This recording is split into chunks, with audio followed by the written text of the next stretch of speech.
Bienvenue à la médiathèque pour un nouveau top 3. Aujourd'hui, je vais vous présenter mes coups de cœur romans du moment. On commence avec le numéro 3, Le Sanctuaire de Lorine Roux. On suit le quotidien d'une famille qui, à cause d'une pandémie mondiale, est confinée dans un espace naturel délimité par un père qui dirige son foyer d'une main de fer. L'histoire est racontée par Gemma, cadette de la famille et seule parmi les siens à ne pas avoir connu l'ancien monde. Gemma a été façonnée pour ce nouveau mode de vie rudimentaire à travers des entraînements extrêmement rudes.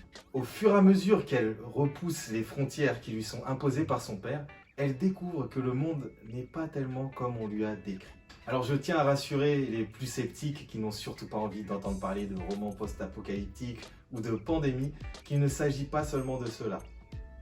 Des thèmes sous-jacents très intéressants comme le questionnement des règles qui nous sont imposées, la famille, le rapport à la nature sont exposés de manière très intelligente. Mais ce qui vaut le coup d'œil par-dessus tout est l'écriture de Lorine Roux, très musicale, poétique, à la frontière de l'onirisme. On continue avec le numéro 2, La soustraction des possibles de Joseph Incardona, qui est un écrivain suisse et qui nous livre un scénario digne de Martin Scorsese. L'histoire commence avec Aldo Bianchi, professeur de tennis qui gagne plutôt bien sa vie. Mais ce n'est pas suffisant pour lui, il veut viser plus haut. Et il se trouve justement qu'il a parmi ses élèves Odile, une femme bourgeoise délaissée par son mari. Il la séduit et fait d'elle sa porte d'entrée vers le monde des puissants. Alors non, nous ne sommes pas à Dallas et son univers impitoyable, mais nous sommes dans le Genève de la fin des années 80 où se mêlent mafiosi et criminels en col blanc, fraude fiscale et blanchiment d'argent. Sur la piste des mallettes remplies de billets verts, Aldo Bianchi rencontre une jeune femme russe qui s'appelle Svetlana, avec qui il va s'allier en affaires comme en amour. Mais l'autre grand bandit de ce roman est le narrateur lui-même.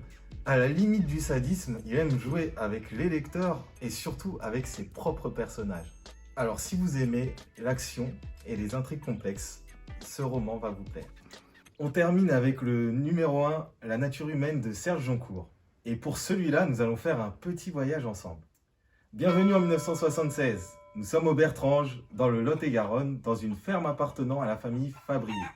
La France connaît une sécheresse extrême, les paysans abandonnent leur exploitation les uns après les autres, les jeunes fuient vers la ville à la recherche d'un monde meilleur. Le monde paysan est en pleine mutation, en proie à toutes les incertitudes, les angoisses, son amour et son lien à la terre durement attaqué par le progrès. Et tous ces événements sont vécus à travers Alexandre Fabrier et sa famille. C'est un roman très instructif qui permet de comprendre l'évolution de la société à travers le prisme campagne-ville, voire même de vivre ou de revivre cette époque-là.